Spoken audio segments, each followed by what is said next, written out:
নমস্কার বন্ধুরা, আজকে আপনাদের কাছে একটা রেসিপি নিয়ে এসেছি। আমি মাছের মাথা দিয়ে মান কচুর তরকারি।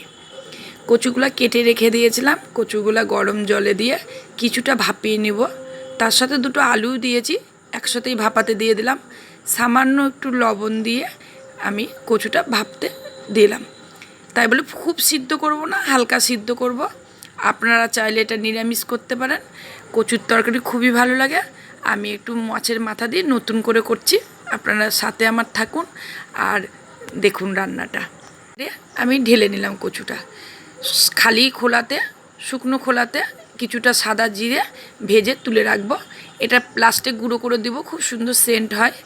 মাছের মাথাতে কিছুটা হলুদ, পরিমাণ মতন একটু লবণ দিয়ে মাছের মাথাটা ভালো করে মাখিয়ে রেখে দেব। দিয়ে গরম কড়াইয়ে কিছুটা পরিমাণ মতন তেল দিয়ে আস্তে আস্তে মাছের মাথাগুলো একে একে সব ভালো করে ভেজে তুলে রাখবো। দেখুন মাছের মাথাগুলো উল্টিয়ে দিলাম, আস্তে আস্তে লাল লাল করে ভাজা হয়ে যাবে। এই খাবারটা বাঙালিদের জন্য খুব প্রিয়। যে কোনো মানুষ আপনারা করে খেতে পারেন, কচুটা নিরামিষ করে কি মাছের মাথা দিয়ে। দিয়ে কিছুটা তেলের মধ্যে দুটো শুকনো লঙ্কা, কিছুটা তেজপাতা আর সাদা জিরে দিয়ে তেলটা ভালো করে তাতিয়ে নেব। তেলটা তাতানো হয়ে গেলে ভাপিয়ে রাখা যে কচুটা দিয়ে এবার আমি একটু লালচে লালচে করে ভেজে নেব।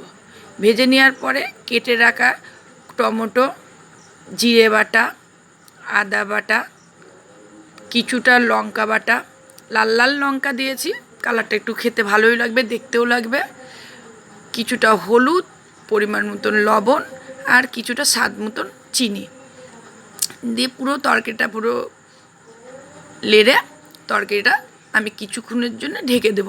ঢেকে দিলে তেলটাও বেরিয়ে যাবে আর তরকারিটাও মুছবে। দিয়ে কিছুক্ষণের জন্য ঢেকে দেওয়ার পরে এবার আমি তুলে দেখব। দেখেন ভালো করে আপনারা দেখুন, খুব সুন্দর রঙও হয়েছে আর পুরো কষে গেছে, তেলটাও ছেড়ে গেছে তরকারি থেকে। তরকারিটা খুব সুন্দর মজা মজা হয়ে গেছে, খুবই সুন্দর খেতে লাগবে। এবার আমি পরিমাণ মতো জল দিয়ে দেবো। জল দিয়ে দেওয়ার পরে কিছুক্ষণের জন্য ওটা আমি ফুটতে দেবো। কিছুক্ষণটা ফোটা হয়ে গেলে ভেজে রাখা মাছের মাথাগুলা সবটা দিয়ে দেবো। দেখেন আমি মাছের মাথাটা ভেঙে দিইনি, আমি একটু গোটা গোটাই দিয়েছি। আমি গোটা গোটাই নামাবো, আপনারা চাইলে একটু ভেঙে দিতে পারেন। দিয়ে দিব গরম মশলা, গরম মশলাটা দিয়ে দিলাম আর দিয়ে দিব ভাজা জিরের গুঁড়োটা। আপনাদেরকে দেখিয়েছিলাম খালি খোলাতে আমি কিছুটা জিরে ভেজে রেখেছিলাম, সেই ভাজা জিরেটা নামানোর আগে দিলাম। তরকারিটা দেখেন দেখতেও খুব সুন্দর হয়েছে, কালারটাও খুব সুন্দর, খেতে খুব সুন্দর হবে। বাঙালিদের জন্য কচুর তরকারি খুবই ভালো।